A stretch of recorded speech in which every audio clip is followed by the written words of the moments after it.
Would you all rise and join me in the Pledge of Allegiance? I pledge allegiance to the flag of the United States of America and to the republic for which it stands, one nation under God, indivisible, with liberty and justice for all. Thank you. Roll call. Mayor Knutson. Here. District 1 Morset. Here. District 2 Brokaw. Here. District 3 Bernard. Here.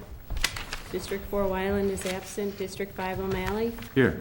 District 6 Burchell. Here. Thank you. At this time, we take comments and suggestions from citizens present. If you would like to address the council on any item that's not on our agenda, you may do so at this time.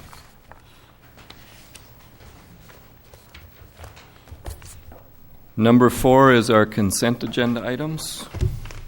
Will you read the consent agenda for us? To approve the regular meeting minutes of April 21st, 2008. To approve the conditional use permit for Sally Hobbins for an antique store at 825 2nd Street, with the permit to be reviewed in 3 years, April of 2011, and contingent on the following conditions. No display of antiques for sale on the porch or yard areas. 3 off-street parking spaces provided with a small sign, 1 square foot, to indicate the location. Permit issued to Sally Hobbins and not transferable. Antique business to be open no more than 5 days per week, with business hours between 10 a.m. and 5 p.m. Signage permitted shall not exceed 1 square foot in area for each business identification and off-street parking, amended to 3 square foot in 2005. To approve the conditional use permit for Skits Outreach Services, 900 4th Street, for Teen Theater Group Productions, office facility, and off-street parking, with the condition of off-street parking on the south side of Orange Street, and with review in 3 years, April 2011. To approve claims for payment in the amount of $401,014.54. A detailed description is available in the clerk's office on request. To approve the issuance of an amusement device operator's license to Namco Cybertainment Incorporated, 877 Supreme Drive, Bensonville, Illinois, and amusement device permits to Namco Cybertainment Incorporated for 6 machines or games at Hudson Cinema 9, and to Bertha Fenner for 12 machines or game tables at Dibbo's, 517 2nd Street. To place on file the April 29, 2008 memo from the City Administrator regarding health insurance consultants' quotes and timetables.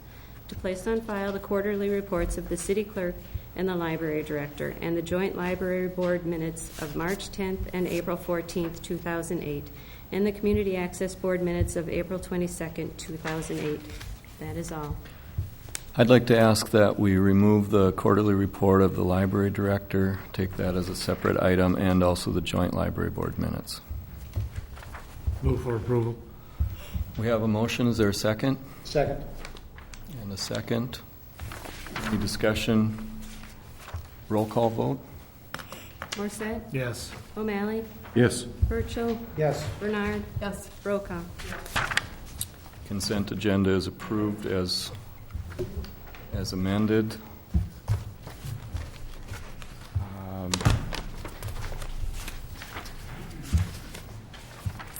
Could I ask then, in the interest of Linda Donaldson not having to wait, that we take her report first and out of order? Would any objection to that?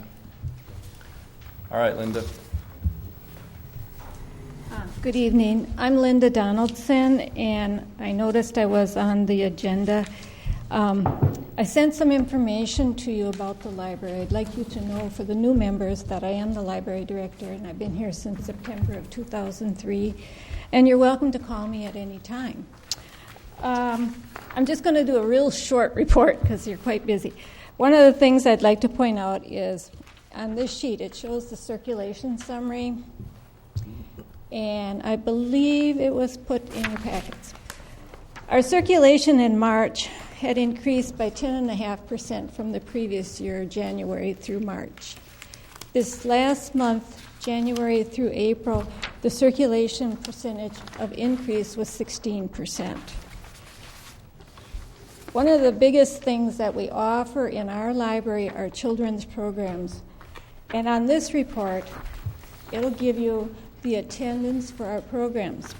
You will notice on the top here, the March 2007, the total attendance was 823. When you get to the March 2008 one down below here, you'll notice it's only 510.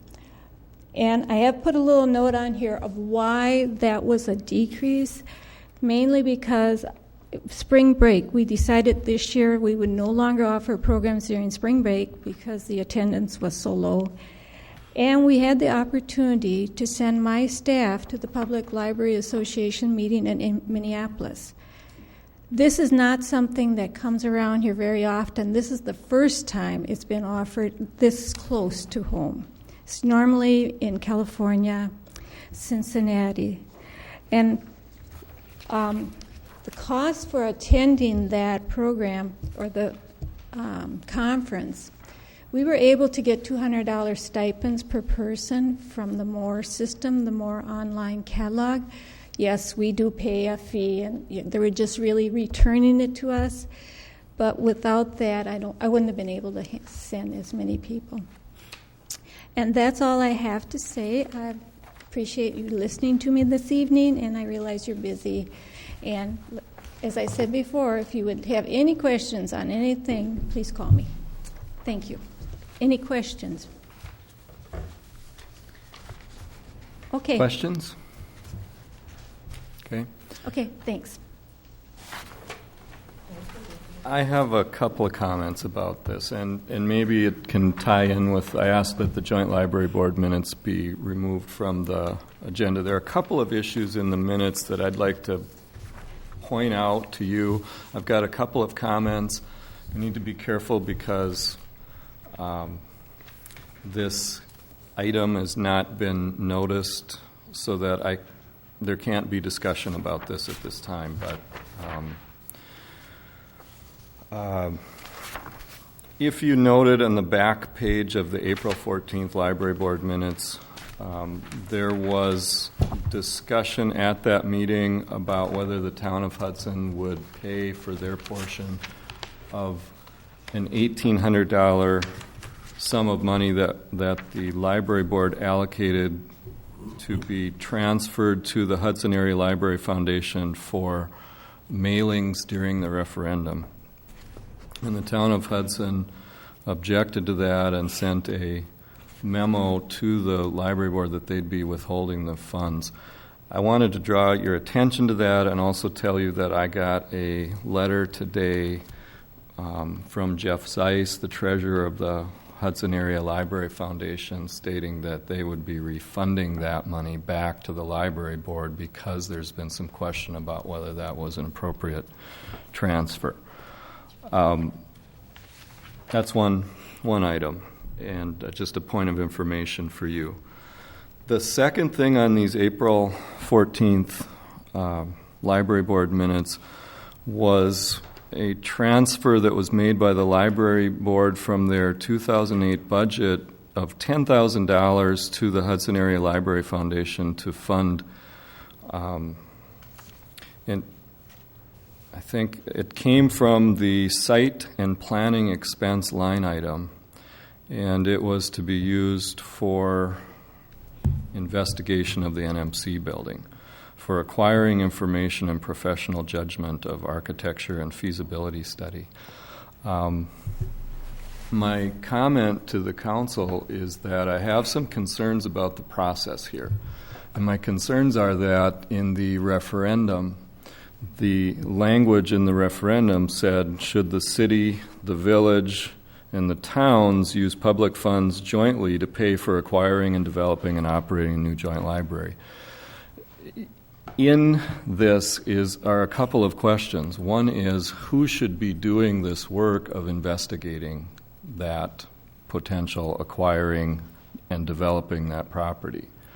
And as it stands right now, our library board is not authorized by the library, by the joint library agreement to acquire land or buildings. And we need to have a new agreement before that. So I have one question about whether it's appropriate for public funds to be spent pursuing a particular building without any elected public officials involved? That's a question. And I intend to ask for this to be on a future agenda. I want to just bring up a couple of questions briefly right here. Here it is. Who should be negotiating? That's a question. Currently, to my knowledge, no elected officials have been asked to be part of the process. I'm not sure that's what the voters expected, or think is going on right now. And so that's one question. Who should be negotiating? And, should there be some, and, should we be involved in this process? So that's my comment. With that, we have before us accepting Linda Donaldson's quarterly report and accepting these minutes. If there's a motion to that effect, I'm open to it. So moved. I'll second. We have a motion and a second. Any discussion?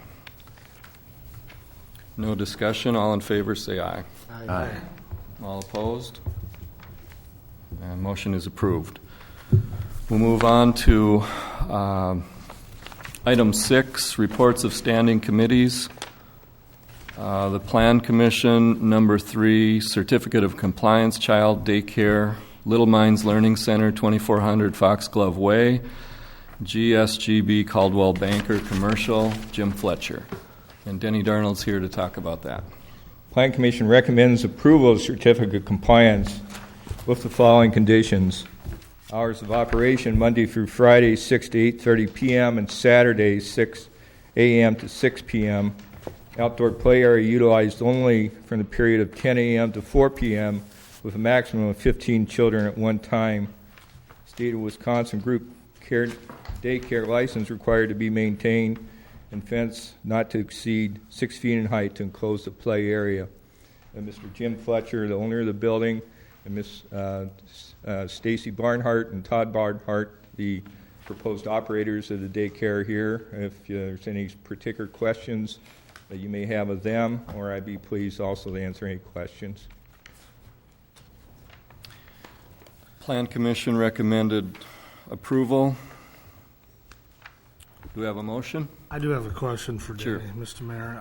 Denny, have we looked into, or do we have an ordinance on the amount of daycare facilities in the city of Hudson, or a maximum, minimum of how many should be?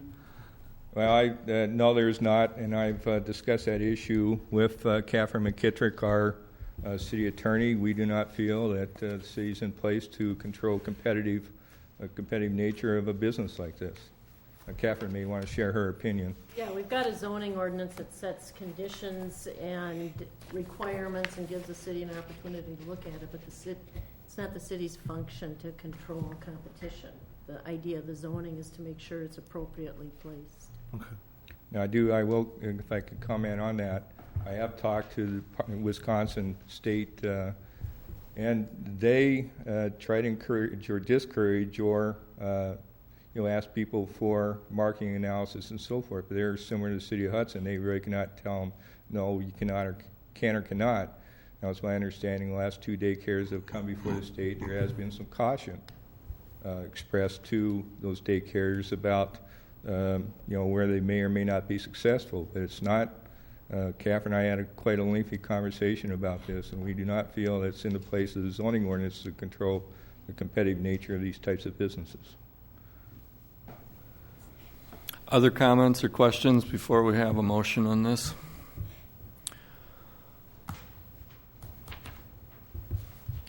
Move to accept the recommendation of the Plan Commission with the conditions that were enumerated by Denny Darnold. Thank you. Is there a second? I'll second. And a second. Now, any discussion on the motion to approve the recommendation? All in favor, say aye. Aye. Opposed? No. No by Mr. Morissette. The motion passes. Next item, Finance Committee application for operators licenses. Correct? Yep. Okay. Finance Committee recommend approval. We found nothing irregular about any of the applications. What's your pleasure? Mr. Mayor, I recuse myself. Move Note to that- approve. Second. Note that Mr. Morissette's recused. We have a motion by O'Malley, second by Burchell. Is there any discussion? All in favor say aye. Aye. Opposed say no. The applications for operators' licenses are approved. Next item is applications for fireworks paraphernalia, seller's permits. Finance Committee recommends approval. All of the applicants have been licensed in Hudson previously. Do we have a motion? Move for approval. We have a motion to approve. Is there a second? I'll second. And a second. Any discussion on these? Questions, comments? Question. Question. I'm assuming that all signage regulations that we have in place apply to these organizations as well. We try to watch that issue pretty closely once they're. Also, we have an information meeting for all the applicants or licensees just prior to the sales period, and we go over all those regulations. Police department, fire department, I participate in those discussions with them. Other comments? All in favor say aye. Aye. Opposed say no. The applications for fireworks permits are approved. Next item, the review of the St. Croix EMS financial status and contracts. We'll ask Betty Crusoe to give you a quick update on this. We've got some updated financial statements, a balance sheet before us that includes assets and liabilities going back for 2007, 2006, and 2005, and a corresponding income statement, and then an updated quarterly income statement type revenues and expenses report for the first quarter. And that's where there's a correction to be made from last time. So, Betty, would you give us a little update? Sure. I'd like to give you a little history, and I have Eric with me to help with any of the technical questions that you might have about it. I can give you all the financial information. But just so Council has a kind of a background on this, back in 2005, the EMS went into a paramedic service where we had been a EMT service prior to that. So we upped our level and had hired full-time people at that time to cover 24/7. So with that, we had many changes that went on, and we decided that we would look at it from a 3 to 5 year period. We knew that changes would have to be made. We'd have to keep monitoring this. So as we're going through and monitoring this, we have different things that have arisen. I'll point them out to you in the financial statement. So on the balance sheet, back in 2005, we actually had a cash balance, and we were functioning, and we were just breaking even at that point. That's, I think, Eric kind of phased in the paramedics. We started out, I think, with the vehicles first, and then he added personnel. And so as he phased in, the expenses had increased. So in 2006, we ended up going into a deficit position, almost at a cash-breaking position. So we started watching it pretty closely. In 2007, then, we did go into a $90,000 cash deficit. We're covering that with, they have a special fund set aside basically for the replacement of the ambulance. So we cover shortfalls with those funds. We haven't touched those funds. We just kind of utilize those monies until we get replenished. Beginning of the quarter, we get all our money from the other districts, so we go back into a positive situation because we get the contributions from all the districts. So at that point, there's nothing except that our accounts receivable in 2005 were $250,000, and our accounts receivable in 2007 are $530,000. So we're doing a lot more service, we're doing a lot more billing, and we have a lot more out in receivable. And that's why we have a deficit cash position also, because we have so much tied up in accounts receivable.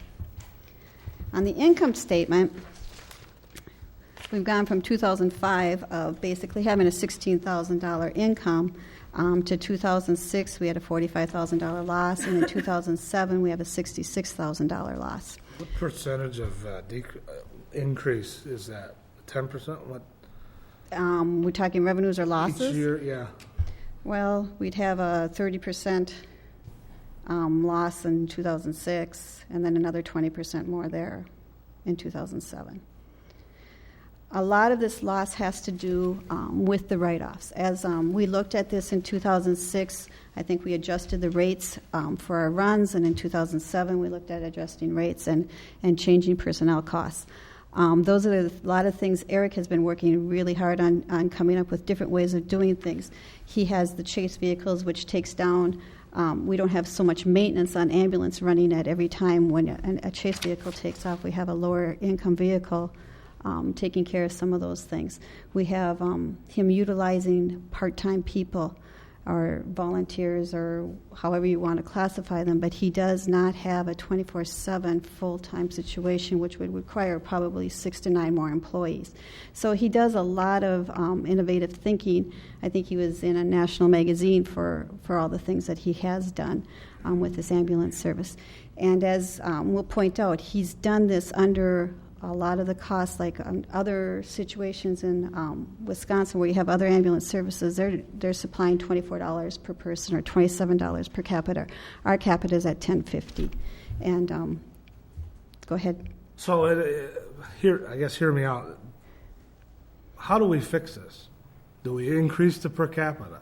We're kind of fixed right now for 2008, and I'll get into that situation. So Let's just wait with the comments until she finishes, and then we'll have time for questions.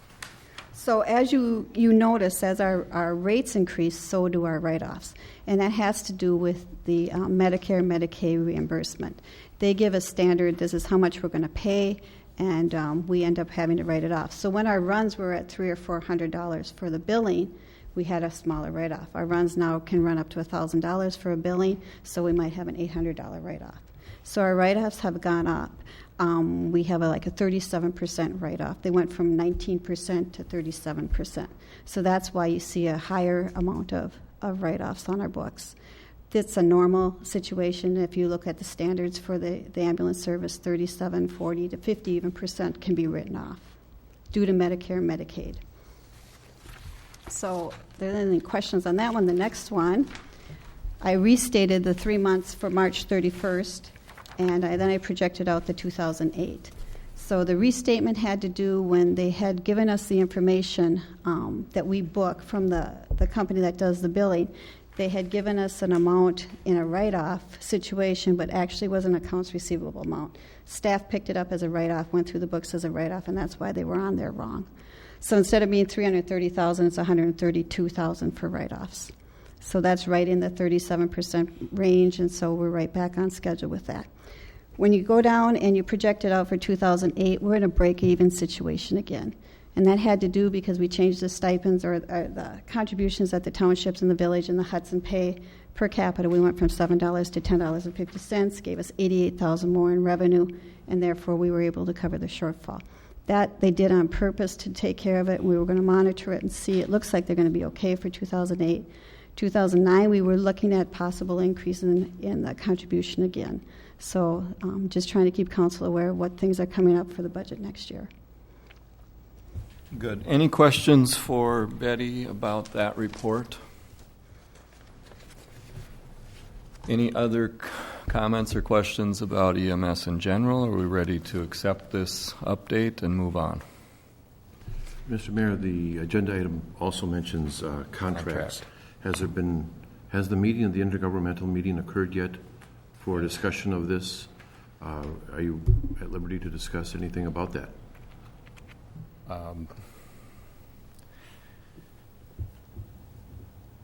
At the intergovernmental meeting, we did not discuss this item in depth. Oh, okay. There was a very brief discussion of the fact that with the current update, the number that we had for quarterly report was in error, that with the update, we're on projection to be at a more or less break even.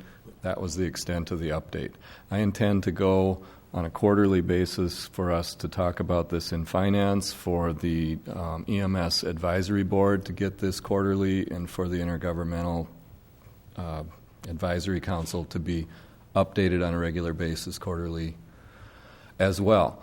The reason the contract was on there was just that I was looking into at the time that there was a shortfall was what is in our contract for if there is an annual shortfall. At this point, that's maybe a moot point. There is a procedure laid out in there for how that would be handled if it happens.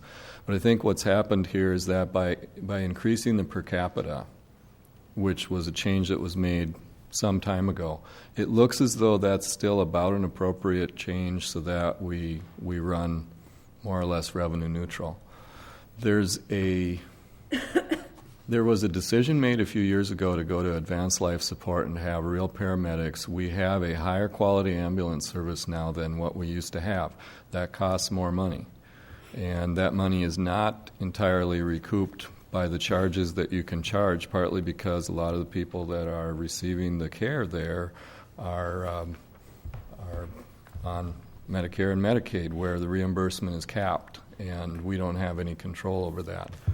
And so part of the thing is, while we'll try our best to run the EMS as a business, I think Eric's been doing his best to watch expenses. We talked in finance about looking into the insurance, whether that could be improved. We talked a little bit about the collection rate success and whether there's some different things we can do there to narrow down that 37% uncollected write-offs.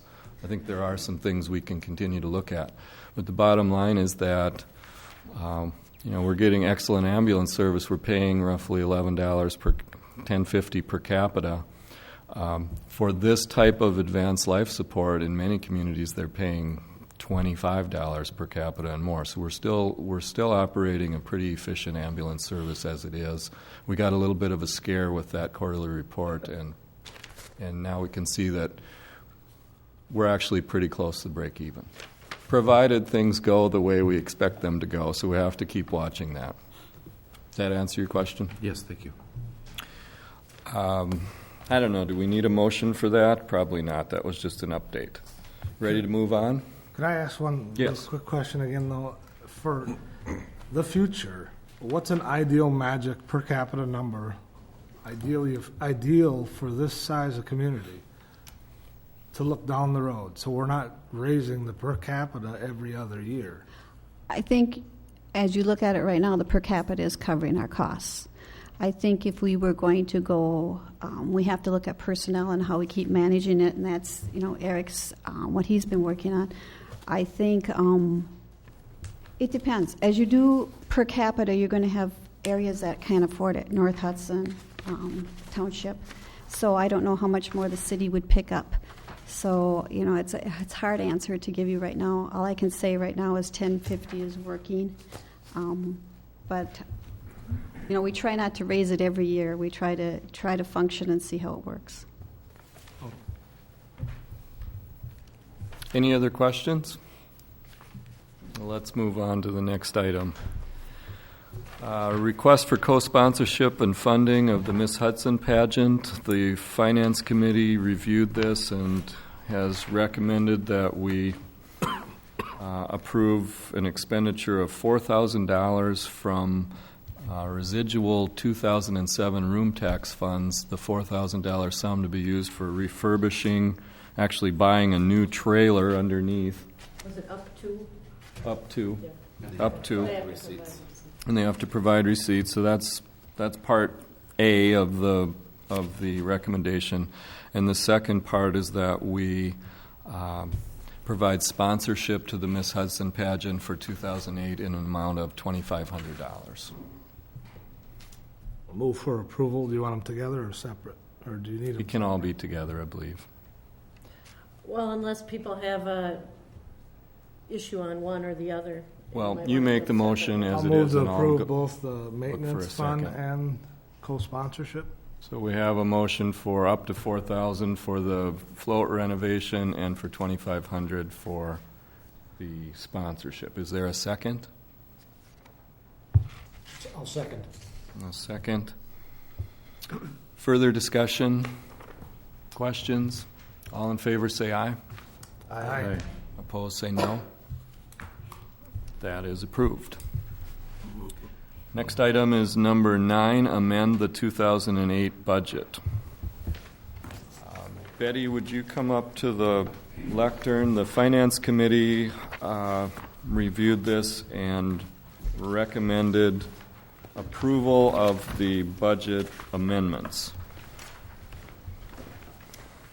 As we've discussed over the past few meetings, we have had some budget changes. One of them was the carry forward of the leftover funds from the police department last year, and there was some leftover IT funds that he's going to utilize this year.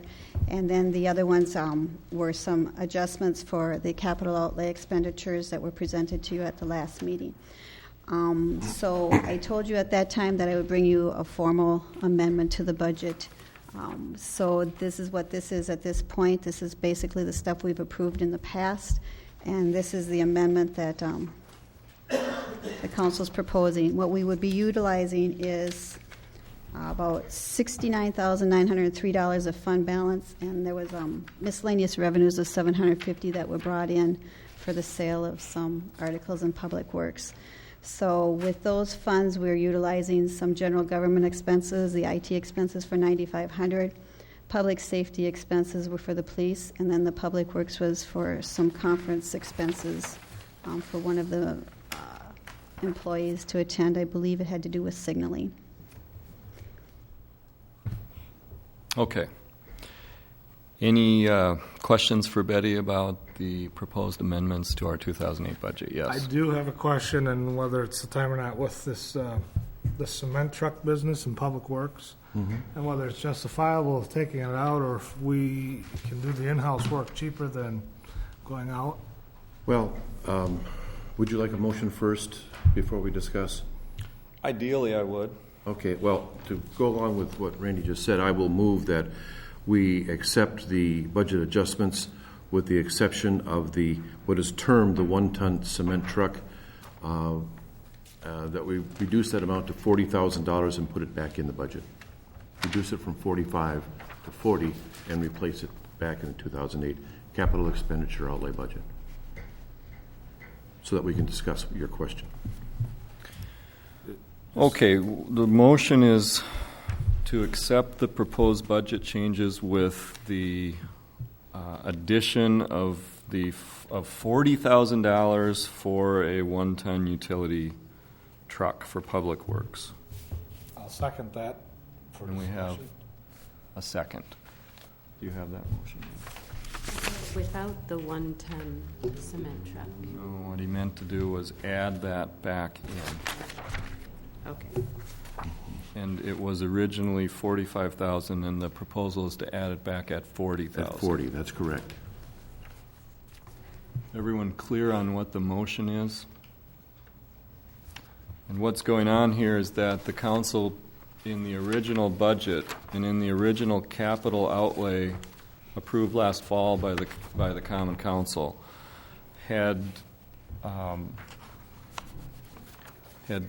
intended that there be borrowing of, I believe it's $2.3 million. I had made some suggestions at your last meeting. Go ahead with any discussion on the motion on the table. Well, let me explain why we would like to put back in the budget, because to take it out of the budget makes it look on the surface as though we're saving money, when in fact that is not the case. First of all, as you've just alluded, Mr. Mayor, it's not a cement truck. That's a misnomer. It's used to carry cement materials, but it's a utility truck. It's a Ford pickup truck. It's an F-350 one-ton pickup in which the pickup cab in the back is removed and a flatbed is placed there. And on that flatbed, we carry many different items, cement bags and cement mixing materials, water to do that. We also carry water for asphalt repair work. OSHA dictates that when we use hot mix, there's cold mix asphalt and there's hot mix asphalt. When we use hot mix, we have to have on that truck, or we have to have a utility truck, a truck with a water tank on it for spraying down any individual who gets hot mix on him. That truck serves that purpose as well. That truck also carries a snowplow, because in the wintertime, when we're not doing cement work, we're plowing snow with it. The price of the truck with all of the appurtenances for lumber for forming up, sidewalk repair, all the water, everything else that we're going to have on it, the pump, the fittings, the metal fabrication, the toolboxes, everything purchased and installed is with our trade-in at the present value, $37,500. We're asking for $40,000 just in case there's any kind of overrun. This truck we're talking about is now in its 22nd year of service to the city of Hudson. As the car dealers would say, it doesn't owe us anything. It has 68,000 miles on it, and the worst kind of miles. A couple of blocks here, a couple of miles there. Doubt that the truck ever takes a 10-mile trip at one time. It goes around the city performing all these tasks that are too small to be outsourced to a corporation or a contractor who does this kind of work. I have checked, and Tom Zulli is here tonight, our lead man in Public Works. He has checked also, and this continues to be the case. The truck is costing us more money to repair than a new truck would cost us.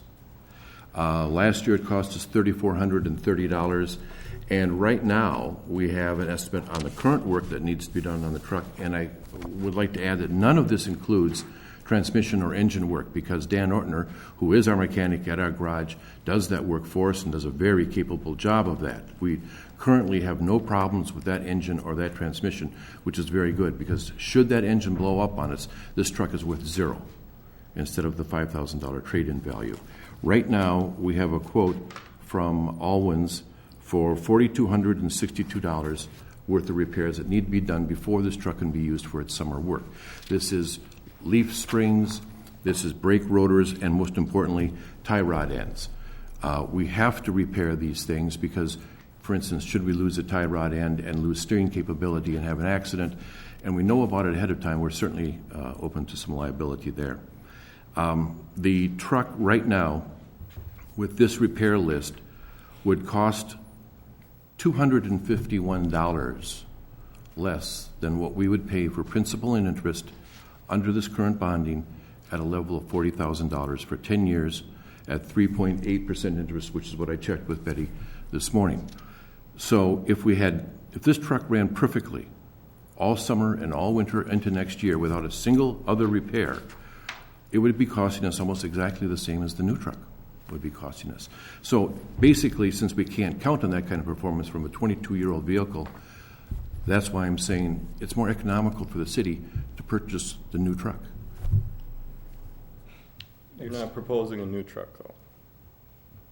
Yes, the new truck is A used $37,500. $37,500? A new truck, the cost of a 2008 Ford F-350 is $27,421.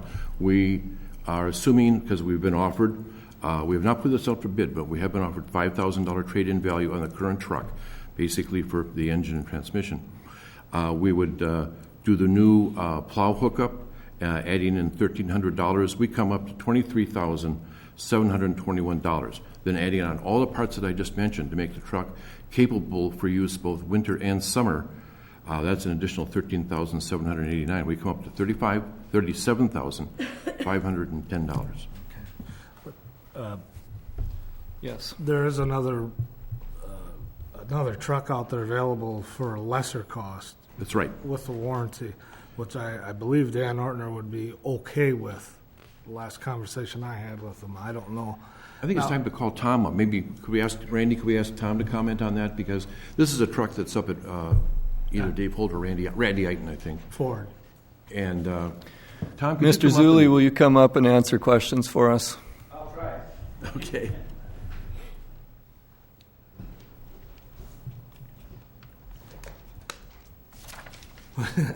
I guess there's two options here, right? The 2005 half-ton, or 1-ton at the one place with the warranty. So with the total with all the parts needed on that truck comes to $26,900. Did anybody else not get a copy of it? Didn't get a copy of it, so No, it is not in your packet. We had not expected to talk about this particular truck. This is the reason this truck has been looked at before by Water Utility, right? That's correct. And we've looked at this truck. The drawback for us on this truck is that it is a 10-cylinder gas engine truck. And 2005. Yes, the older truck, the used truck, is a gas-powered 10-cylinder truck, and that is one of the drawbacks. But Tom, you may have other things you want to say about it. Yeah, that's basically what I was going to say. It's been looked at by the water department, and they rejected it for a couple of reasons. And, that was one of our concerns, that it was gasoline, and probably a diesel's much better when we're hauling heavy loads and things like that. Could I direct the discussion a little bit here? I think the question right now, our item is, should we amend the budget? And so we're talking dollars and not necessarily the specific truck that we buy. So if that guides you a little bit. The question as I saw it, and I went and looked at these trucks, we have two older 1-ton trucks right now. I mean, we want to get the oldest one would be retired because it's starting to have lots of repair bills. The other one is almost as old, and they'd really like a new truck. The question is, can we postpone it for a year? Is it smarter to buy it right now? My recommendation was to postpone it.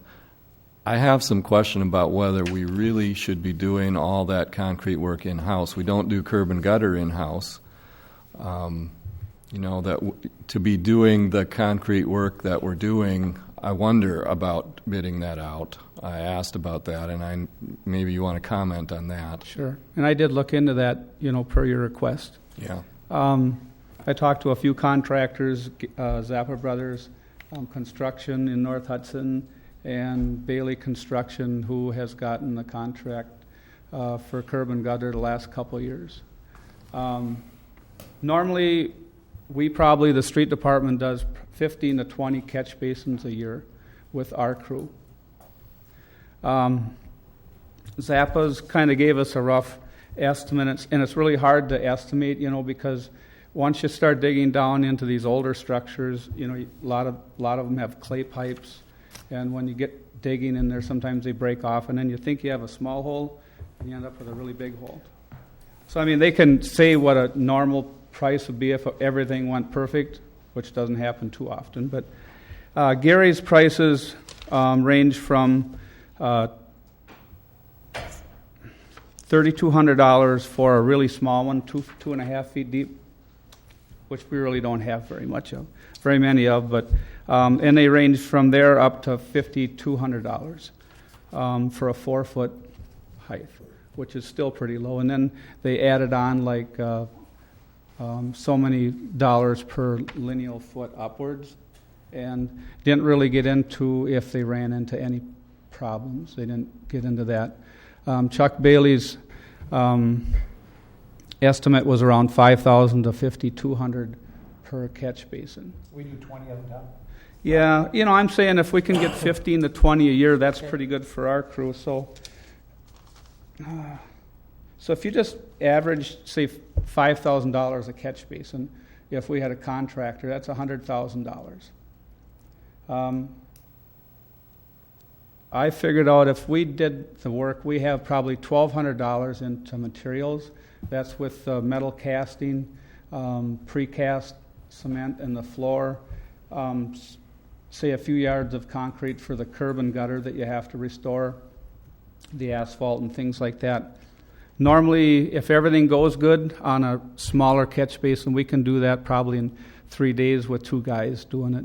Now that we got our new front end, or the backhoe and things like that, that's really helped. So at our service rate per hour, I believe, when we do work for other companies, it's $42 an hour. So if you take 40, if my math is correct, you take 42 times 48, that's a little over $2,000. We can do a bigger catch basin for $3,200. If we do at $3,200, we do 20 of them. That's $64,000 compared to $100,000.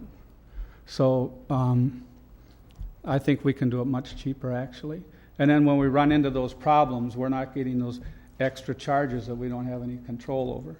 If we just do flat work, like a section of sidewalk, I talked to a couple different contractors, and their average Square footage for 4 inches, about $6 a square foot. Say if we did a small section like a 10 by 8 piece of concrete, that takes a yard of concrete. At $6 a foot, that would be about $480. If we did that, section, I figured we'd probably have maybe 3 hours into it at $42 an hour. For that section of sidewalk, we'd have $231 or about $1.63 a square foot. So I think we can do it much cheaper in-house. The other thing is the availability and time. Like these contractors, if we had a big job, like say if we're going to do, like some mill and overlay projects, and it was all bid out in that, you might do pretty good. But say if we had an emergency, I don't think either one of these contractors are they going to say if we had a big sinkhole in the street, I don't think that they're going to drop their big project to come here. So then we'd have to deal with that anyway. So So my Okay. question is there another truck that we could use to go do this stuff with? Well, and that was our whole point of this truck and like Mr. O'Malley said, that this truck isn't really only a cement truck. It was going to be used for a cement truck, a water supply truck when we're crack filling. That was required by OSHA. We also can use this as long as it has a tank on there for spraying weeds, snow plowing, and one thing I promised Jack Rowe that I'd keep checking into this anti-icing thing, and we'd like to equip that truck with that possibility also sometime. So the question is, do we have another truck that could fill that need right now? Not really. Okay. I think, Al, that we are buying a new truck, whether we like it or not. The only question is, are we buying it one part at a time, like we currently are, or are we going to buy another truck? I think that, if I might suggest a solution here, that if you will allow my motion and Mr. Moore said second to carry, we can come back. We haven't even put this out for bid. Mm-hmm. So we can come back to you with the alternatives, because we will then have the opportunity to give you concrete facts and figures, and we can go from there. Well, that was my point, is that we can amend the budget to include this. We can amend it again later or make the specific decision on the specific vehicle at another point. So we have a motion and a second. Thank you, Tom. Are there any other questions or comments? All in favor of the motion, say aye. Aye. Opposed, say no. The motion to approve the 2008 budget amendment is passed. Next item is consider new taxi service application. We received an application from a group of gentlemen that are here tonight. The Finance Committee voted to approve their application, or recommend that we schedule a public hearing on their application. Sorry, thank you, Catherine. Is there any further discussion on the application? Yes. We don't need to talk about anything tonight. No, what you're doing really is Public hearing? scheduling a public hearing. The ordinance requires a public hearing with a Class 1 notice, and there's now 2 applications, and so a hearing on both can be. I'm not Oh, certain okay, that yeah. the first party actually followed through with their application. Oh, They came okay. to our meeting last time wanting sort of a concept plan approval. And we said, no, you have to pay the fee, and these gentlemen have paid the fee. They've submitted So this is their... a completely new one? This is a complete application, ready to go from a completely new, different group. So then all you're doing is scheduling. We're scheduling a public hearing. Move to schedule the public hearing at, I think, Denny Darnold's disposal. And that's... Would that be you If scheduling? you do a Class 1 notice, June 1st is going to be your first meeting by the time you Okay. can do the public hearing, but regardless, you got to do the timing of the Class 1 notice. So Kathy and I, it'll be the first meeting or second meeting in June. I don't think you can do it in May, so. Yeah, move to schedule a public hearing at a date to be determined. To be determined. Either the first or second meeting, John. I'll second. And a second. Any more discussion? All in favor, say aye. Aye. Opposed, no. We'll schedule a hearing. Next item actually is to be postponed, but I'd just like to comment on it. It was from the, it's on your agenda under Public Works Committee, but it actually came from the Park Board.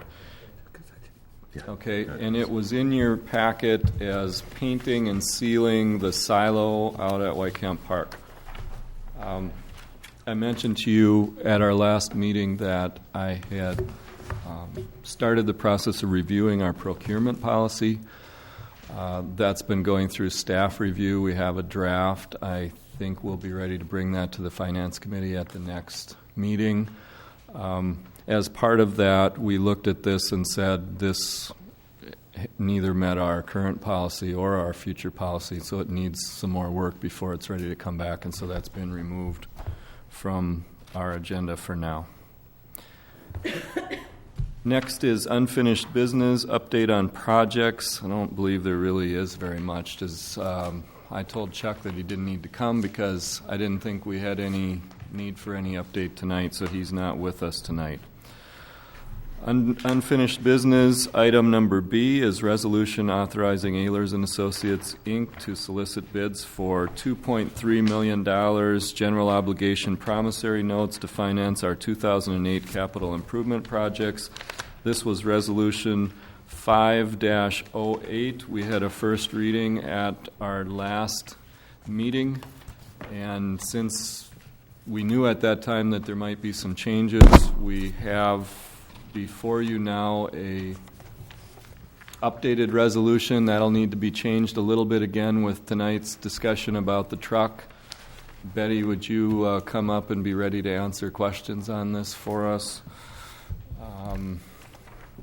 I would really like to ask if we could postpone that on the agenda, if we can move that down, because I have a feeling Sean will be here in about 5 minutes. Okay. Without objection, we'll do that. Let's postpone that until Sean becomes present. Let's move on to new business. Number 9A, request for Stipes Shows Carnival to be held May 8th through 11th, 2008 in Plaza 94 parking lot. Move to approve. Is there a second? Second. We have a motion and a second. Are there any questions? I'm curious if this is typically this late. Because the equipment's already there? They're pretty confident we're going to approve it, I think. Normally, it does come in a bit earlier. We have a motion and a second. Any further discussion? All in favor say aye. Aye. Opposed say no. Their application or request is approved. Item B, easement agreement with property owner to construct a fence at 70 Coachlight Drive. Mr. David Gray is going to tell us about that. Good evening. For those of you that don't know me, I'm David Gray, the Assistant Building Inspector, Zoning Administrator. Amber and Jeremy Haddon own a home at 70 Coachlight Drive, and they're proposing to construct a fence around the perimeter of the backyard. 2 sections of that fence would fall inside an easement for a storm sewer. I guess I'm recommending approval of an easement agreement. The Haddons have reviewed that agreement, and they're willing to sign that agreement. The agreement does get recorded at the Register of Deeds office, so will be on file for future homeowners. So I do recommend approval of the easement agreement. Staff recommendation is to allow the Haddons to construct 2 15-foot sections of fence within an easement area, and we need to approve that and authorize the signing of the easement agreement. Do we have a motion? So moved. It's been moved. Is there a second? I'll second. Seconded. Any further discussion or questions? Look at the issue of obstruction of stormwater. Yeah, but their proposed plan will not affect the stormwater. The issue here is that the stormwater is not blocked to the point that causes a problem for the private property owners. So. Clog. All in favor say aye. Aye. Opposed? Motion passes. The next item is consider an amendment to the Municipal Code, Chapter 145, Intoxicating Liquor and Fermented Malt Beverages, Section 145-18, Delinquent Taxes and Assessments. This was prepared by the city attorney as ordinance number 2-08. We can have discussion in first reading, or we can suspend the rules, whatever your pleasure is. Do you want to tell them about it first? Sure. The situation is currently the city conditions or no alcohol beverage license can be issued if there's delinquent claims owing to the city, and also or delinquent claims owing or delinquent state taxes. There's been litigation on this, and the courts have ruled yes, you can condition the license on payment of all amounts owing to the city. That's a valid city concern. You cannot on amounts owing to the state. The city doesn't serve as a collection agency for the state, basically. So our code was never amended to be consistent with that case law. And so what I'm proposing is that section of the ordinance, 145-18B3, be repealed, so it doesn't refer to collection of the state taxes. And then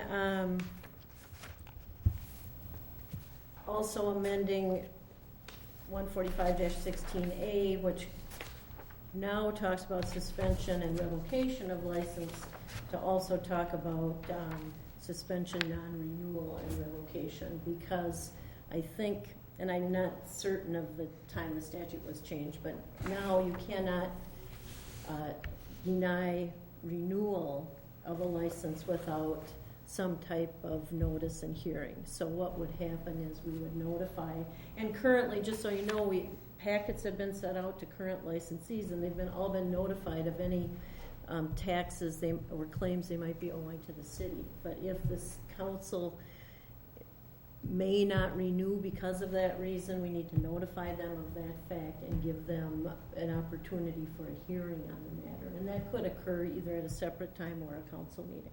But I'm just amending the ordinance to include non-renewal in that whole process. So then what we're left with is an ordinance that's consistent with both city practice. But to my knowledge, we've never collected state taxes under that code and state law. Move to suspend the rules. We have a motion to suspend the Second. rules and a second. We need a roll call vote on that. Morset? Yes. O'Malley? Yes. Burchell? Yes. Bernard? Yes. Brokaw? Yes. Move to adopt ordinance number 2-08. We have a motion to adopt 2-08. Is there a second? Second. And a second. And I guess I should just point out that the motion to suspend the rules in specific was that we would not hold a first reading and bring it back to our next meeting for a second meeting, but that would suspend the rules towards adoption right here. I think that's reasonable because we're not in compliance with state law. Right now, we couldn't enforce our current city code.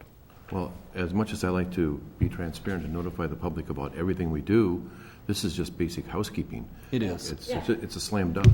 Any other discussion? All in favor say aye. Aye. Opposed? No. Motion carries. Ordinance 2-08 is adopted. Item 9D, consider amendments to Municipal Code, Chapters 124-8B, 184-2F, 220-4, and 96-1B to prohibit issuance of business license permits to applicants with delinquent taxes, assessments, forfeitures, or other claims to the city. This would be ordinance number 3-08, and this also comes from our city attorney. This is just to kind of complete the requirements under existing case law is that alcohol beverage licenses should not be singled out. This same type of requirement should be made for all business type permits. I went through the code and tried to identify, what I identified was the ongoing business type permits. There's lots of permits in there. They're not all ongoing, and I thought these were most similar to an ongoing alcohol beverage license permit. So that's what this does. Again, to my knowledge, it's never come up, but this would be the last piece that would put us into compliance with both our practice and the existing case law. And if we find any other permits, ongoing business type permits, we would need to amend the code accordingly. Okay, do we have a motion towards adoption? Here again, you have the option of having a first reading, if you'd like, or suspending the rules. Move for first reading. We have a motion for a first reading. Is there a second? I'll second for discussion. And a second. You want to, do you have anything to say first? Yes, I want to explain why this differs, in my mind, from simple housekeeping.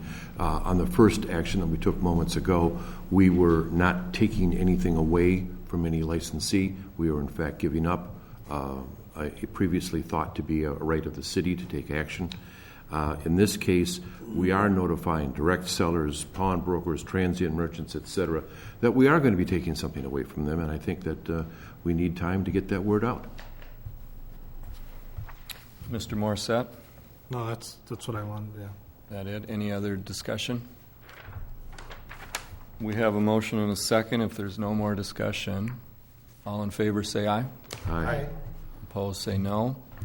We'll bring this back for a second reading at our next meeting. Let's go back up to the item on the bonds. Sean is here now from Ehlers and Associates, so we're going back up to 7B on our agenda, the resolution authorizing Ehlers to solicit bids for $2.3 million general obligation promissory notes to finance our 2008 capital improvement projects, Resolution 5-08. Thank you, Mayor. Welcome. Thank you. Appreciate that, Council. I believe everyone received the handout, but I do have extra copies if any are necessary. Okay. I will go through the pre-sale report. I did talk with Betty beforehand, and it sounds like we will have to make a few adjustments given the final decisions related to the capital projects for 2008, and we can certainly do that. Just at the outset, the report was prepared using the budgeted amount. So again, we'll make the adjustment based on action from tonight's meeting. Okay. But I will go through the report, highlighting the exhibits, and as I do so, feel free to stop me and ask questions as we move through it. Maybe we could start on Exhibit 1.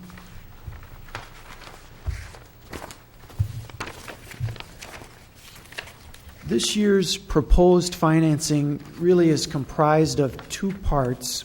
There is the financing for this year's capital projects, and then there is also a proposed refinancing for a portion of the 2006 $1,050,000 promissory note that was issued at that time. And we're combining this into one issue that will be repaid over a 10-year period, and it'll be paid back in full. The 2006 issue has a balloon payment that is due next year, and we'll get to this in a second, but we're proposing to refinance half of it, and then the other half would become part of your budget as things sit currently. But the combination of the new money financing and the refinancing of the 2006 issue, per my projections, would result in an issue of $2,035,000.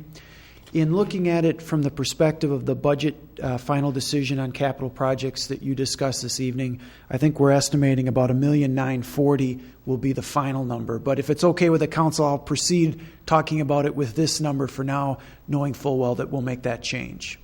Okay. We've used interest rate projections that are about 1/4 point above current market conditions. But what we would propose to do is finance this in the way the city has done their bond issues or note issues in the past, in that we put them out for competitive bid. We solicit competitive bids from both local and national investors, and we bring those back for approval by the City Council at a future meeting. In this case, I think we're looking at your next meeting in May, if I'm not mistaken. So that would be the plan moving forward. Any questions on this at this point? Sean, are we bound by a May 15th drop-dead date on soliciting bids? There was a discussion at one point that we needed to be done by May 15th. Yeah, the May 15th issue is the closing of the tax increment district, and we did talk about that in the context of this year's financing, but we've already handled that issue in conjunction to the financing, so that's been taken care of. Thanks. Okay, if we could move to Exhibit 2, and actually this exhibit does tie in to that discussion about the tax increment financing district as well that we've had. And I know we've got some new folks here. I believe some of you were at some of the discussions we had prior to the election, so you may be somewhat aware of these issues, but we're happy to talk in more detail about this if necessary. What this exhibit represents is a combination of a couple of things. In blue, and I think, does everyone have this in color? Okay, yep. Great. In blue is the existing debt of the city. So this is issues that have been done in the past that are currently outstanding and the city is repaying. In the maroonish color is the proposed 2008 note issue. And then in yellow is looking forward, prospective financing and the impact on the city's debt levy and we used, and this was for planning purposes, not tying the council to any numbers, but for planning purposes, it was $2 million a year to finance annual capital improvements. And then there is one larger issue, a $5 million issue, which I believe was more related to facility type financing. So we've put that all together on this exhibit and took both existing debt and potential future debt into account when looking at this year's financing. And the goal really is to take the mill rate from about 1 mil for debt, and it takes it up to about 1.21, 1.22, right in that range. And the idea for this sort of a format was to tie into the impact of the tax increment district closing and bringing that tax base back to the city for you to levy over for your general operating, capital, and debt needs, and putting together really a financing structure and an overall levy structure moving forward that is very similar to where the city has been in the past. And that's really the goal of this structure with this issue, and then also looking forward with the other future financings over the next couple of years. So the idea was really to bring it up to a certain level and then hold it at that level going forward.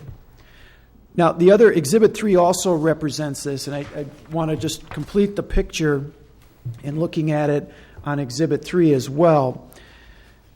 Exhibit 3, if we look at 2008, looks at the split between what the city is levying for operating and capital needs and what the city is levying for debt repayment needs. The operating and capital are in blue. The more the maroonish, reddish color, that is debt. So right now, for 2008, current year we're in, $3.19 per $1,000 of value for operating and 0.99 for debt. The structure of this financing for this year is looking at going to about $1.21, right in that range for debt. Again, looking at the future debt as well. And we're projecting that the operating mill rate will go down next year. And again, from past discussions, the reason for that is the combination of closing the tax increment district and also the city is subject to levy limits. So there's a limit as to how much the operating side can go up next year, even though you're closing the tax increment district and adding about $190 million in tax base back to the general fund tax base of the city. So again, this overall financing plan is set up to keep the city approximately at your current overall mill rate level, which is $4.18 per $1,000 of valuation. So any questions on that? Now, that's not to say that you won't have some flexibility in dealing with this going forward. There are ways throughout the rest of this year that this can be dealt with to adjust that number to a different level if that's where the city wants to end up. This only keeps this option on the table. Again, you'll have options to go to a lower level than this, as an example, if you'd like, with next year's budget process. Is the 296 the state limit that was set on us? It's the state limit's actually tied to the actual dollar levy. So what the 296 represents is the city increasing to about an 8.08%, I think is what we're looking at, the operating increase, which is our projection of the maximum that will be allowed under the state levy limits. So the 296 represents that. Okay. Thank you. Okay, and lastly on Exhibit 4. Could I interrupt you for a minute? Because Sure, man. I'd just like to make a comment there. What that 296, to me, the way I'd explain that is this is spending everything that we can and borrowing everything that we can without raising the mill rate. That's correct, under the levy limits. Yep. Okay, any other questions on Exhibits 2 or 3 or other points? Okay, Exhibit 4. The other, just more to update the council on, the type of debt that we're proposing to issue for the capital projects is general obligation debt. And general obligation debt is the strongest pledge the council can make to the financing markets because it really is backed by your ability to levy taxes. There is a limit, though, that the state puts on communities' ability to use general obligation debt. That limit is 5% of the total value of the city. So you take the equalized value of the city of Hudson, 5% of that, that's your limit. Really, this exhibit is here to show that the city has used general obligation debt fairly conservatively in the past. It's represented here under the red columns at the bottom. The blue column is, or the blue line, is the current borrowing capacity, should you go up to it, for the city of Hudson, and the red is your outstanding debt. So you've got 10 to 12 million in general obligation debt outstanding. Your limit is actually close to 80 million. So as I said, the city has used that fairly conservatively in the past. And we're staying on mark to do that, correct? Yes. Yeah. Yes. Unless there is something very dramatic that occurs, I don't think the city will ever get anywhere near that maximum. Okay.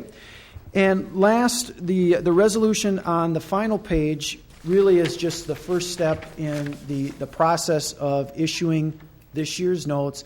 It's a resolution authorizing us to put together the offering statement, official statement, or OS as it's commonly called, market that out to potential investors, and then solicit bids on the May 19th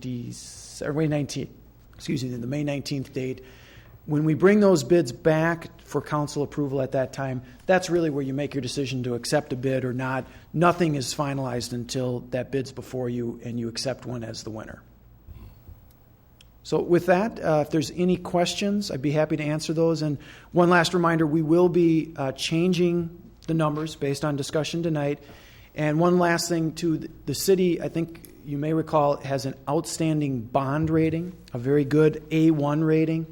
And as a part of the process of issuing this year's notes, we will have a conference call. I think we're set for next Wednesday, the 14th, to have a conference call with Moody's Investor Service to update the city, the Investor Service, Moody's Investor Service on the financial situation of the city of Hudson and the debt plans for this year.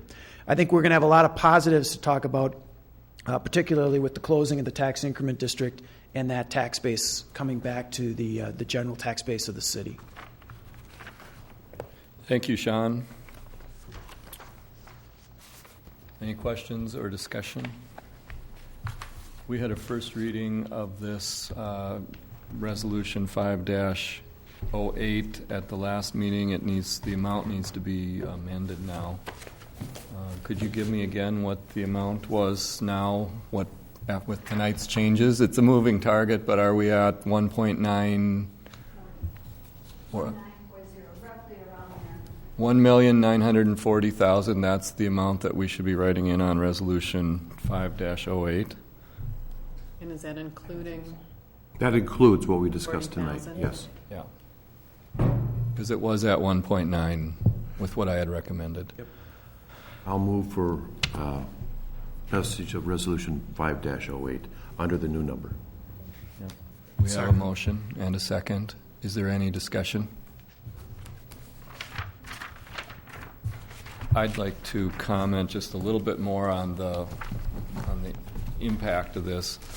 I think historically, before state-imposed levy limits, we probably borrowed around $1 million a year for a number of years. Am I right? Was it around $1 million?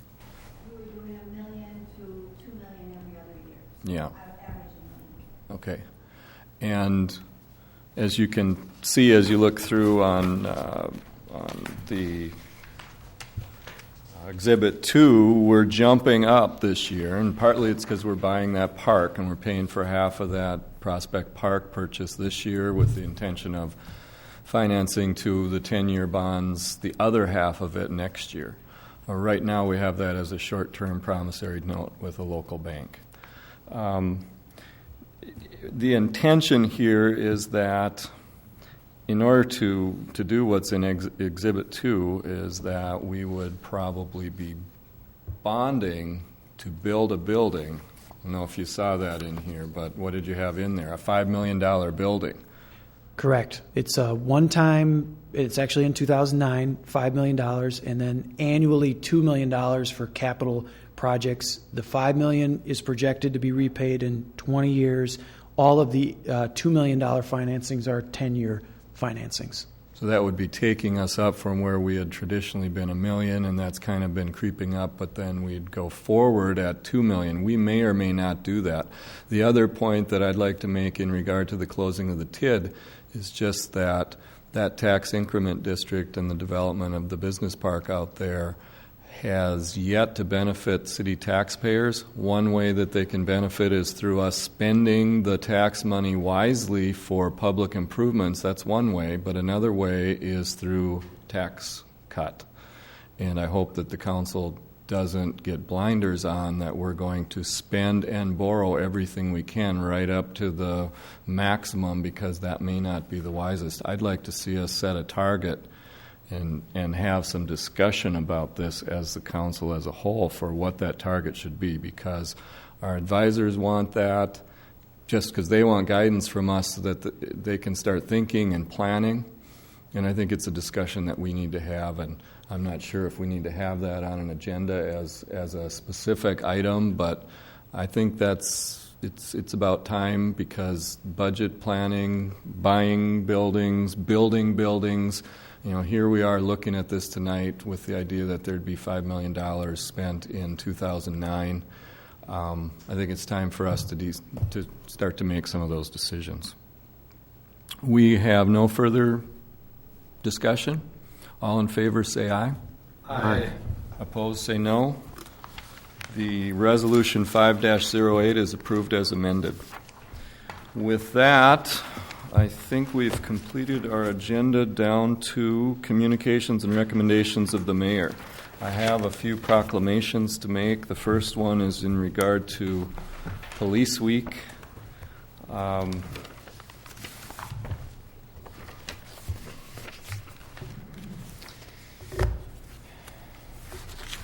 Whereas the Congress and President of the United States have designated Tuesday, May 15th as National Peace Officers Memorial Day, and the week in which it falls as Police Week, now therefore I call upon all citizens of Hudson and all patriotic, civic, and educational organizations to observe the week of May 11th through 17th, 2008 as Police Week, and to commemorate police officers, past and present, who by their faithful and loyal devotion to their responsibilities have rendered a dedicated service to the community. And the second proclamation is in regard to Municipal Clerks Week. I recognize the week of May 4th through May 10th, 2008 as Municipal Clerks Week, and further extend appreciation to our certified municipal clerk and to all municipal clerks for the vital services they perform and their exemplary dedication to the communities they represent. Thank you, Nancy.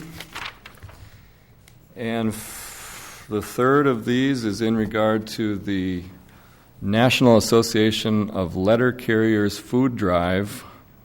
Whereas the Hudson Post Office letter carriers, with the cooperation of the local United Way and the Campbell Soup Company, will be seeking food donations from the public in an effort to help feed many families in need. I now therefore proclaim Saturday, May 10th, 2008 as Letter Carriers Food Drive Day, and I encourage citizens to recognize and support the merits of this cause by contributing generously to this worthwhile project. I already mentioned to you about the communication in regard to the Library Foundation, that I got a letter from Jeff Zeiss saying that the $1,800 was being returned from the Library Foundation to the Library Board.